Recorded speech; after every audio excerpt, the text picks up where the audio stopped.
ശരിക്കും ഈ CA ഇന്ററിന്റെ എക്സാമിനേഷന് MCQന് ഒരു ഇമ്പോർട്ടൻസ് കൊടുക്കേണ്ട ആവശ്യമുണ്ടോ ഇല്ലയോ എന്നൊരു വലിയൊരു ചോദ്യമുണ്ട്. മെജോറിറ്റി സ്റ്റുഡൻസ് ട്രൈ ചെയ്യുന്നത് 70 മാർക്കിന് വേണ്ടിയാണ്. എന്നിട്ട് ആ 70 മാർക്കിൽ 32 മാർക്ക് കിട്ടിയിട്ട് ഔട്ട് ആകുന്ന ഒരു സിറ്റുവേഷനാണ് മെയിൻലി ലോ പേപ്പർ നമുക്ക് കാണാൻ സാധിക്കുക. ഇപ്പൊ മെജോറിറ്റി സ്റ്റുഡൻസുമായിട്ട് സംസാരിച്ചപ്പോൾ പറയുന്നത് MCQ അല്ലേ സാർ, കുറേ ക്വസ്റ്റ്യൻസ് ഉണ്ടാവും, കുറേ ക്വസ്റ്റ്യൻസ് വായിച്ചു മനസ്സിലാക്കി എടുക്കാൻ സമയം ഭയങ്കര വേണം, ഇതാണെങ്കിൽ എന്തെങ്കിലും എഴുതിയാൽ മാർക്ക് കിട്ടുമല്ലോ എന്നൊരു കൺസെപ്റ്റ് എല്ലാവരുടെയും മനസ്സിലുണ്ട്. അപ്പൊ നമ്മൾ ഇന്നത്തെ വീഡിയോയിൽ ഡിസ്കസ് ചെയ്യാൻ പോകുന്നത് എങ്ങനെ MCQ കൂടെ നമുക്ക് ഈ 70 മാർക്സിൽ കൊണ്ടുപോകാം എന്നൊരു കോൺസെപ്റ്റിനെ കുറിച്ചാണ്. അപ്പൊ നമുക്ക് ലേറ്റ് ആയിട്ട് ഡിസ്കസ് ചെയ്യാം. കുറച്ച് കാര്യം ഞാൻ ഐഡന്റിഫൈ ചെയ്തിട്ടുണ്ട്. പിള്ളേരുടെ ഒപ്പീനിയൻസും കാരണമെല്ലാം ശേഖരിച്ചതിന് ശേഷമാണ് ഈ ഒരു വീഡിയോ നമ്മൾ ചെയ്യുന്നത്. അപ്പൊ എക്സാമിനേഷനിൽ നമുക്ക് ചെയ്യേണ്ട കുറച്ച് സ്ട്രാറ്റജിനെ കുറിച്ച് നമ്മൾ ഡിസ്കസ് ചെയ്യുന്നത്. അപ്പൊ ആദ്യത്തെ ഒരു കോൺസെപ്റ്റ് ആണ് you have to strengthen your base first. നമുക്കിനി വെറും എന്താണ് ഒരു 15 ഡേയ്സിന്റെ അടുത്തേ നമുക്ക് എക്സാമിനേഷൻ ഉള്ളൂ. അപ്പൊ ഇതിനുള്ളിൽ നമുക്ക് ഇനി ബേസ് ക്രിയേറ്റ് ചെയ്യാന്ന് പറഞ്ഞിട്ടുണ്ടെങ്കിൽ, ഫോർ എക്സാമ്പിൾ നിങ്ങൾ ഇനി ജനുവരി എക്സാമിനേഷന് വേണ്ടിയാണ് എഴുതുന്നത് എന്നൊരു കാരണമാണെങ്കിൽ you can write, no worries. അപ്പൊ നിങ്ങൾക്ക് ഈ കൺസെപ്റ്റ് ക്ലിയർ ആകാൻ വേണ്ടി നിങ്ങൾക്ക് റെക്കോർഡഡ് ക്ലാസ്സസോ അങ്ങനെ എന്തെങ്കിലും വേണമെന്നുണ്ടെങ്കിൽ നമ്മൾ വെറും 50 ഹവേഴ്സിന്റെ, അതിപ്പോ ഇന്ന് നിങ്ങൾ തുടങ്ങിയാലും ദിവസം 2 മണിക്കൂറാണെങ്കിൽ മെജോറിറ്റി കൺസെപ്റ്റ് നിങ്ങൾക്ക് തീർക്കാൻ പറ്റും. അപ്പൊ അങ്ങനെ രീതിയിലുള്ള റെക്കോർഡഡ് ക്ലാസ്സസ് ഒരു 50 ഹവേഴ്സ് നമ്മൾ സെറ്റ് ചെയ്തിട്ടുണ്ട്. അപ്പൊ നിങ്ങൾക്ക് ബേസ് എല്ലാം ക്ലിയർ ആകും. കാരണം നമ്മൾ ഇൻസ്റ്റിറ്റ്യൂട്ടിന്റെ മെറ്റീരിയൽ ബേസ് ചെയ്തിട്ട് മാത്രമാണ് നമ്മൾ ക്ലാസ്സസ് എടുക്കുന്നത് വിത്ത് ലേറ്റസ്റ്റ് അമെൻമെന്റ് എന്ന് പറയുന്നത്. ഓക്കെ, അപ്പോൾ ഫസ്റ്റ് നമ്മൾ ചെയ്യേണ്ടത് MCQന് വേണ്ടി നമ്മുടെ ബേസ് സ്ട്രോങ് ആക്കുക എന്നൊരു കോൺസെപ്റ്റ് ആണ്. മെജോറിറ്റി സ്റ്റുഡൻസ് വിടാൻ കാരണം എന്താണ്? അത്രയും വലിയ ക്വസ്റ്റ്യൻസ് കാണുന്നു സാർ, അതിലേക്ക് നമ്മൾ മെനക്കെടുന്ന ഒരു സമയമുണ്ടല്ലോ, ആ ഒരു സമയത്തിന് പകരം നമ്മൾ 70 മാർക്സിന് ചെയ്താൽ എങ്ങനെ? ഞാൻ ഒരിക്കലും നിങ്ങളോട് 70 മാർക്സ് അറ്റൻഡ് ചെയ്യേണ്ടെന്നല്ല പറയുന്നത്. അത് അറ്റൻഡ് ചെയ്യുന്നതിൻ്റെ കൂടെ ഒരു MCQ, ഇപ്പോൾ ഫോർ എക്സാമ്പിൾ നിങ്ങൾ നല്ലപോലെ MCQ പഠിച്ച് 30 മാർക്സ് ഇവിടെ കിട്ടിയെന്ന് വെച്ചോ ഫോർ എക്സാമ്പിൾ. അപ്പം നിങ്ങൾ വെറും 10 മാർക്കിന് വേണ്ടി മാത്രം എവിടെ ശ്രമിച്ചാൽ മതി? നിങ്ങൾ 70 മാർക്സിൽ ശ്രമിച്ചാൽ മതി. ശരിക്കും പറയുമ്പോൾ അങ്ങനെയാണല്ലോ. ഓക്കെ, അത് ഞാൻ എൻ്റെ പോസിറ്റീവ് വശങ്ങൾ മാത്രം പറയുന്നു. ഇവിടെ ഇനി MCQ സ്പെസിഫിക് പ്രിപ്പറേഷൻ ആണ്. നിങ്ങൾക്ക് ഇനി 15 ദിവസം, നിയർലി നിങ്ങൾക്ക് 15 ദിവസം സമയമുണ്ട്. ഓക്കെ, ഈ 15 ദിവസം നമുക്ക് എന്ത് ചെയ്യാൻ പറ്റും? ഇനി നിങ്ങളുടെ പ്രിപ്പറേഷൻസിൽ, അത് ഏത് സബ്ജക്റ്റ് ആയിക്കോട്ടെ, എസ്പെഷ്യലി ഞാനിപ്പോൾ ലോ സബ്ജക്റ്റിന്റെ കാര്യം പറയുന്നു എന്ന് മാത്രം, MCQ സ്പെസിഫിക് പ്രിപ്പറേഷൻസ്, അതായത് നിങ്ങളുടെ ടൈം ടേബിൾ, ഇപ്പം ഞാനൊരു ഡെയിലി ടൈം ടേബിൾ എടുക്കുകയാണെങ്കിൽ അതിൻ്റെ ഒരു 20 to 30% പ്യോർലി MCQ പഠിക്കാൻ വേണ്ടി മാത്രം മാറ്റി വെക്കുന്നു. കാരണം സംഭവം കത്തിക്കഴിഞ്ഞിട്ടുണ്ടെങ്കിൽ നമുക്ക് ഒരു രീതി, അതായത് മാർക്ക് കുറയ്ക്കാനേ അവർക്ക് പറ്റില്ല. ഇപ്പോൾ ഫോർ എക്സാമ്പിൾ ഒരു ക്വസ്റ്റ്യൻ നമ്മൾ എഴുതി കഴിഞ്ഞ ശേഷം നമുക്ക് they have to give some marks. ഒരിക്കലും അയ്യോ അത് കുറച്ച് എഴുതിയിട്ടുള്ളൂ, they can not reduce it. Okay, അപ്പം സോറി, MCQന് എപ്പോഴും എന്താണ്, എപ്പോഴും ഫുൾ മാർക്സ് ആണ്. ഒന്നും കിട്ടത്തില്ല, ഇല്ലെങ്കിൽ ഫുൾ മാർക്സ് കിട്ടും. അപ്പം റിസ്ക് ആണെന്ന് ചോദിച്ചാൽ ഒരു റിസ്ക് എടുക്കാൻ വേണ്ടിയാണല്ലോ നമ്മൾ എക്സാമിനേഷൻ എഴുതുന്നത്. വളരെ വലിയൊരു റിസ്ക് നമ്മൾ എടുത്തിരിക്കുന്നത്. അപ്പോൾ അതുകൊണ്ട് തന്നെ ആ റിസ്ക് എടുക്കുന്നതിൻ്റെ കൂടെ ചെറിയൊരു റിസ്ക് കൊടുത്ത പ്രശ്നമില്ലല്ലോ, ഓർത്ത് വെക്കുക. അപ്പോൾ ഇനി നിങ്ങൾ ഈ 15 ദിവസം ട്രൈ ചെയ്യേണ്ടത്, ഒരുപക്ഷെ നിങ്ങൾ ജനുവരിയിലേക്ക് വേണ്ടിയാണ് എക്സാം എഴുതുന്നതെങ്കിൽ നിങ്ങളുടെ ഡെയിലി ലൈഫിൽ എന്താണ്, ടോട്ടൽ പ്രിപ്പറേഷൻസിൽ ഒരു MCQ ഹവേഴ്സ് എന്ന രീതിയിൽ സെറ്റ് ചെയ്യുക. ഓക്കെ, ഇപ്പോൾ സിമ്പിളായിട്ട് നമ്മൾ പറയുകയാണെങ്കിൽ MCQ ഹവർ എന്ന രീതിയിൽ എന്താണ് നിങ്ങൾ അതിനെ സെറ്റ് ചെയ്യുക. അപ്പോൾ അങ്ങനെ MCQ ഹവർ എന്ന രീതിയിൽ നിങ്ങൾ സെറ്റ് ചെയ്യുമ്പോൾ ഓട്ടോമാറ്റിക്കായിട്ട് നിങ്ങൾ എന്ത് സംഭവിക്കും, ആ MCQ വർക്കൗട്ട് ചെയ്യാൻ വേണ്ടി നിങ്ങൾക്ക് സമയം കിട്ടും. ഒരിക്കലും നമുക്കറിയാം ഡയറക്റ്റ് ടൈപ്പ് ഓഫ് ക്വസ്റ്റൻസ് ആയിരിക്കില്ല മെജോറിറ്റി കൺസെപ്റ്റിൽ വരിക, അപ്ലിക്കേഷൻ ടൈപ്പ് ഓഫ് ക്വസ്റ്റൻസ് ആണ് MCQൽ വരിക.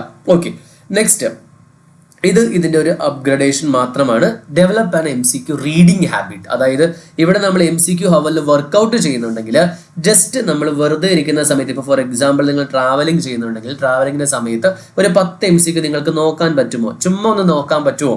അങ്ങനെ ഡെയിലി ലൈഫ് നമ്മൾ അറിയാതെ അവിടെയും പോയി ഇവിടെയും പോയി, ഫോർ എക്സാമ്പിൾ ലഞ്ച് ബ്രേക്ക് നമുക്ക് 1 മണിക്കൂറാണെങ്കിൽ ലഞ്ച് ബ്രേക്ക് എടുക്കുന്നതെങ്കിൽ 1 മണിക്കൂറൊന്നുമില്ല സാർ, എന്നാലും നിങ്ങളൊരു 45 മിനിറ്റ് എടുത്തതിന് ശേഷം ഒരു 15 മിനിറ്റ്സ് നിങ്ങൾ എന്താണ് ഒരു ബ്രേക്ക് എടുക്കുന്ന രീതിയിൽ MCQ വായിക്കുക. അപ്പൊ അങ്ങനെ നമ്മളൊരു റീഡിംഗ് ഹാബിറ്റ് ഡെവലപ്പ് ചെയ്യുന്ന സമയത്ത് ചെറിയ കാര്യങ്ങൾ ചെയ്യുക. അപ്പൊ അത് വലിയ കാര്യങ്ങളിലേക്ക് നിങ്ങളെ നയിച്ചേക്കാം. അപ്പൊ ഇതൊരു ചെറിയൊരു വീഡിയോ ആണ്, ജസ്റ്റ് സമയം വേസ്റ്റ് ആക്കാനും പാടില്ലല്ലോ. അപ്പൊ ഒരു MCQ റീഡിംഗ് ഹാബിറ്റ് എന്താണ്, നിങ്ങൾ എപ്പോഴും കൊണ്ടുപോയി നടക്കാൻ വേണ്ടി ശ്രമിക്കണം. ലാസ്റ്റ് കോൺസെപ്റ്റ് ആണ് ഡിസ്കസ് ചെയ്തത്. നമ്മൾ MCQ ആൻസർ ചെയ്യുന്ന സമയത്ത് ഒരു സ്ട്രാറ്റജി ഉണ്ട്. നോർമൽ നിങ്ങൾക്ക് അറിയാവുന്ന ഒരു സ്ട്രാറ്റജി തന്നെ ആയിരിക്കാം, പക്ഷെ എന്നാലും ഞാനൊന്ന് ഡിസ്കസ് ചെയ്യാം. ഫസ്റ്റ് കോൺസെപ്റ്റ് എന്ന് പറയുമ്പോൾ എപ്പോഴും നമ്മൾ ആൻസർ ചെയ്യുമ്പോൾ ആദ്യമേ നമ്മൾ ഷുവർ ഷോട്ട് ആയിട്ടുള്ളത് മാത്രമേ ആൻസർ ചെയ്യാൻ പാടുള്ളൂ. ഷുവർ ഷോട്ട് എന്ന് പറയുമ്പോൾ ഒരു സംശയമില്ല സാർ, 100% പെർഫെക്റ്റ് ആണ്. അങ്ങനെ അറിയാമെങ്കിൽ മാത്രമേ നമ്മൾ എന്ത് ചെയ്യാൻ പാടുള്ളൂ, ആൻസർ എഴുതാൻ പാടുള്ളൂ. അതായത് നമ്മളൊരു 3 റൗണ്ട് ആണ് പോകുന്നത് ഒരു MCQന്. കാരണം 30 മാർക്സ് എന്ന് പറയുമ്പോൾ നമ്മുടെ എൻറ്റയർലി ചിലപ്പോൾ ലോ കാരണം നമ്മുടെ എൻറ്റയർലി ഗ്രൂപ്പ് പോകാം. അതൊന്നും വേണ്ട. അപ്പോൾ നമ്മളൊരു 3 സ്റ്റെപ്പിലൂടെ പോകുന്നു. ഒന്നാമത്തെ സ്റ്റെപ്പിൽ നമ്മൾ ഷുവർ ഷോർട്ടായിട്ട് നമുക്ക് ഏത് ക്വസ്റ്റ്യൻ ഉത്തരം അറിയാമോ അത് മാത്രം നമ്മൾ എന്ത് ചെയ്യുന്നു, എഴുതുന്നത്. 100% എന്ന് പറയുമ്പോൾ സംശയമില്ല സർ, 100% ആണ്, ഞാൻ പഠിച്ചതാണ്, അത് തന്നെയാണ്. ക്ലിയർ ആണോ?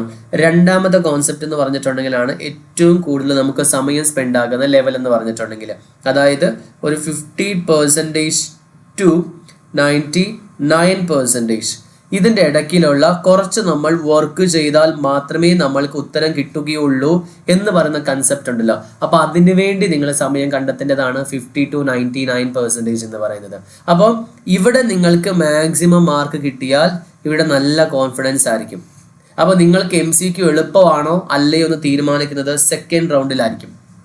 നോർമലി നമ്മൾ ഇവിടെ ഫോർ എക്സാമ്പിൾ മെജോറിറ്റി സ്റ്റുഡൻസിന് അറിയാമെങ്കിലും അവരൊന്ന് വെയിറ്റ് ചെയ്യും. കറക്റ്റ് അല്ലേ? ഇപ്പം നിങ്ങളാണെങ്കിലും 100% അറിയാമെങ്കിലും ഒരു സെക്കൻഡ് റൗണ്ട് എടുക്കും. അപ്പോൾ അതുകൊണ്ട് ഏറ്റവും കൂടുതൽ മാർക്ക് കിട്ടുക എന്ന് പറയുന്നത് ഈ റൗണ്ടിലായിരിക്കും. അപ്പോൾ ഇവിടെ നിങ്ങൾക്കൊരു 20 മാർക്ക് കിട്ടും എന്ന് ഉറപ്പുണ്ടെങ്കിൽ അടുത്ത 70 മാർക്സ് നിങ്ങൾക്ക് ഈസി ആയിട്ട് നിങ്ങൾക്ക് അറ്റൻഡ് ചെയ്യാൻ പറ്റും. പക്ഷെ ഇവിടെ ഒരു സംഭവിക്കുന്ന ചെറിയൊരു കാര്യം എന്ന് പറഞ്ഞിട്ടുണ്ടെങ്കിൽ അൺനെസസറി ആയിട്ട് ഒരുപാട് സമയം വേസ്റ്റ് ആകുന്നില്ല എന്ന് ഉറപ്പ് വരുത്തുക. കാരണം വായിച്ചുകൊണ്ട് നമ്മൾ അങ്ങനെ ഇരിക്കും. അതിന് ഒരിക്കലും നിങ്ങൾ അങ്ങനെ ചെയ്യരുത്. ലാസ്റ്റ് സ്റ്റെപ്പിൽ നിങ്ങൾ എന്ത് ചെയ്യാൻ പാടുള്ളൂ, ലെസ് ദാൻ 50% വർക്കൗട്ട് ചെയ്യാൻ പാടുള്ളൂ. അതായത് നിങ്ങൾക്ക് അറിയില്ല ശരിക്കും ഉത്തരം, നിങ്ങൾ കളക്ട് ചെയ്യണം. അതായത് മൈൻഡിൽ നിന്നും ഇനി റിട്രൈവ് ചെയ്ത് എടുക്കണം അത്രേ. അപ്പം അങ്ങനെ ഒരു സമയം നിങ്ങൾ സ്പെൻഡ് ചെയ്യുമ്പം ഇവിടെയാണ് ഏറ്റവും കൂടുതൽ നമുക്ക് ടൈം വേസ്റ്റ് ആകുക.